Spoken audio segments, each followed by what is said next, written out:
लखनऊ के केजीएमयू धर्मांतरण केस में एक बड़ा और चौंकाने वाला खुलासा हुआ है। आरोपी डॉक्टर रमीज का दाहिना हाथ और धर्मांतरण का मुख्य गवाह सारिक खान अब पुलिस की गिरफ्त में है। और जांच में बात सामने आई कि सारिक सिर्फ गवाह नहीं बल्कि जाली दस्तावेजों का वो मास्टरमाइंड था जो पहचान बदलने के लिए किसी भी हद तक जा सकता था।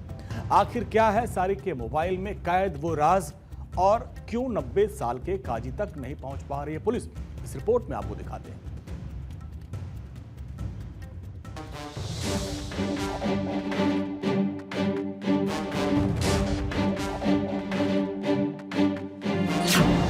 धर्मांतरण केस में एक और खुलासा, जाली कागजात का दिया जाता था दिलासा।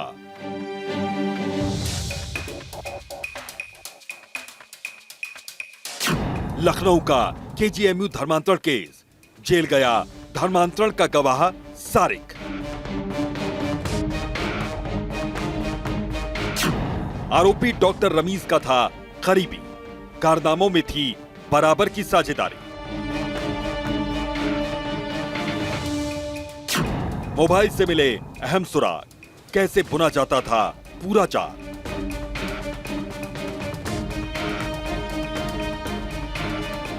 लखनऊ के जाने माने केजीएमयू संस्थान और उसके गलियारों में इन दिनों धर्मांतरण केस की हलचल साफ देखी जा रही है। मामले में मुख्य आरोपी डॉक्टर रमीज की गिरफ्तारी के बाद अब बारी थी उसके सबसे करीबी सहयोगी और राजदार सारिक खान की। पुलिस ने उसे गिरफ्तार कर उससे पूछताछ की।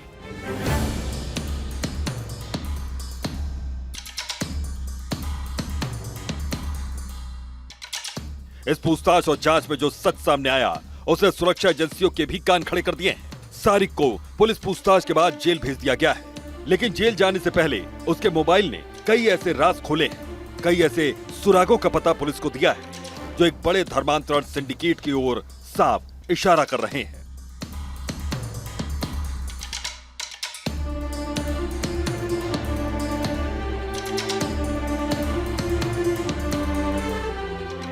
पुलिस जांच में खुलासा हुआ कि सारिक का काम सिर्फ गवाह बनना ही नहीं था, वह जाली कागजात यानी फर्जी दस्तावेज तैयार करने में एक्सपर्ट था।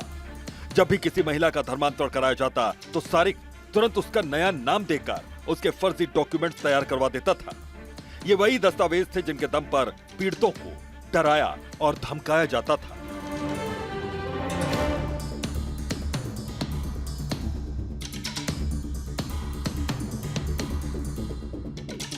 यह पहली बार नहीं जब सारिक खान का ऐसा धर्मांतरण के केस में नाम आया हो।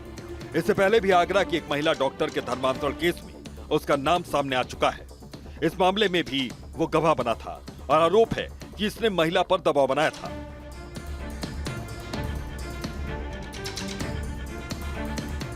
अब सूत्रों के हवाले से जानकारी ये आ रही है कि जब पुलिस ने सारिक से सवाल किया कि अब तक उसने कितनी महिलाओं का धर्मांतरण करवाया है, तो इस शातिर सारिक के चेहरे पर सन्नाटा पसर गया। उसने चुप्पी साध ली।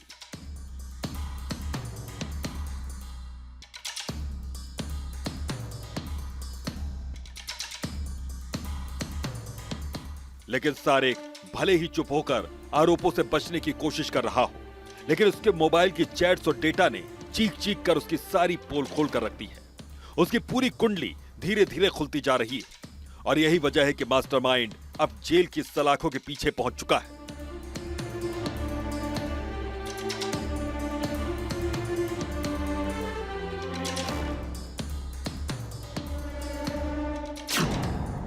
लखनऊ के इस धर्मांतरण केस में अब तक 4 गिरफ्तारियां हो चुकी हैं, लेकिन एक आरोपी अब भी पुलिस की गिरफ्त से दूर है। मामले में मुख्य आरोपी डॉक्टर रमीज की गिरफ्तारी हो चुकी है। वो केजीएमयू का पूर्व रेजिडेंट डॉक्टर है। इस पर महिला डॉक्टर का यौन शोषण करने, जबरन धर्मांतरण का दबाव बनाने और धोखे से निकाह करने का मुख्य आरोप है। इसके अलावा डॉक्टर रमीज के भाई शाहबाज की भी गिरफ्तारी हो चुकी है। उस पर इस साजिश में शामिल होने और पीड़िता को प्रताड़ित करने का आरोप लगा है। अब सारिक खान की गिरफ्तारी हुई है जो डॉक्टर रमीज का बेहद करीबी साथी है, फेक डॉक्यूमेंट्स का ये मास्टरमाइंड है। मामले में पुलिस ने सिंडिकेट से जुड़े एक और व्यक्ति को गिरफ्तार किया है जो धर्मांतरण और निकाह की इस पूरी प्रक्रिया में डॉक्टर रमीज की मदद कर रहा था। धर्मांतरण करवाने वाले काजी की गिरफ्तारी अब तक नहीं हो सकी है और इसकी बड़ी वजह है उसकी उम्र। वो 90 साल पार कर चुका है और गंभीर बीमारी से जूझ रहा है।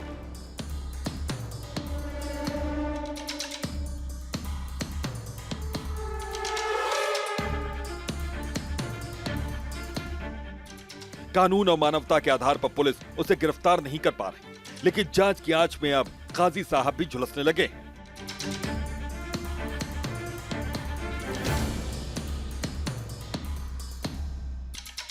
आपको बता दें कि इस पूरे मामले के सामने आने से धर्मांतरण की गहरी साजिश का पर्दाफाश हुआ है, लेकिन कई सवाल उठते हैं कि क्या यह सिर्फ एक व्यक्तिगत मामला है या इसके पीछे गहरी साजिश है।